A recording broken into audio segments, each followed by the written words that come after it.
क्या आप सिर्फ 3 रुपए में 3 अलग-अलग दुनियाओं की चीजें खरीद सकते हैं? जब बादशाह अकबर ने यही चुनौती अपने दरबार में दी, तो कोई भी उसका जवाब नहीं दे पाया। तो सुनिए, एक मजेदार और चतुराई से भरी कहानी। एक दिन शाही दरबार में कुछ अलग सा माहौल था। दरबार के एक मंत्री के चेहरे पर गहरी उदासी साफ दिखाई दे रही थी। बादशाह अकबर ने यह देखा तो उन्होंने तुरंत पूछा, मंत्री जी, आज आप इतने उदास क्यों हैं? मंत्री ने सिर झुकाकर कहा, जहां पनाह, आप हर महत्वपूर्ण काम बीरबल को सौंप देते हैं।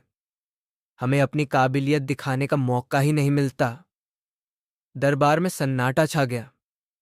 बादशाह अकबर कुछ पल सोच में पड़े। ठीक है मंत्री जी, मैं आपको एक मौका देता हूं।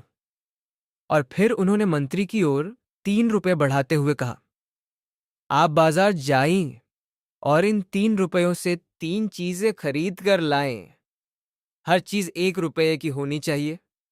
मंत्री के चेहरे पर थोड़ी खुशी आई, लेकिन तभी अकबर ने मुस्कुराते हुए आगे कहा, लेकिन शर्त यह है, पहली चीज यहां की होनी चाहिए, दूसरी चीज वहां की होनी चाहिए, और तीसरी चीज ना यहां की हो ना वहां की।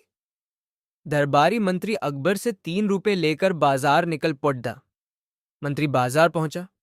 एक दुकान से दूसरी दुकान, एक गली से दूसरी गली, लेकिन उसे कोई भी ऐसी चीज नहीं मिली जो इस शर्त पर खरी उतर सके। धीरे धीरे शाम हो गई। मंत्री थक गया और मायूस होकर दरबार लौट आया। जहां पना, मैं असफल रहा। अब बारी थी बीरबल की। अकबर ने वही 3 रुपए बीरबल को दिए और वही चुनौती दोहराई।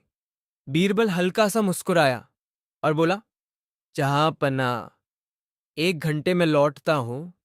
पूरे दरबार की नजरें दरवाजे पर थीं, और तभी बीरबल 3 चीजें लेकर दरबार में प्रवेश करता है। सबकी उत्सुकता बढ़ जाती है। अकबर पूछते हैं, बीरबल, बताओ, क्या लाए हो? बीरबल ने मुस्कुराते हुए कहा, जहां पनाह, पहला 1 रुपया मैंने मिठाई पर खर्च किया, क्योंकि यह इस दुनिया की चीज है, यानी यहां की चीज। दूसरा रुपया मैंने एक गरीब फकीर को दान किया, जिससे मुझे पुण्य मिला, और वह वहां, यानी जन्नत की चीज है। दरबार में सब ध्यान से सुन रहे थे। फिर बीरबल ने हल्की मुस्कान के साथ कहा, और तीसरे रुपए से मैंने जुआ खेला और हार गया। इस तरह वो रुपया ना यहां मेरे काम आया और न ही वहां जन्नत में मुझे मिलेगा। बस फिर क्या था? पूरा दरबार ठाकों से गूंज उठा।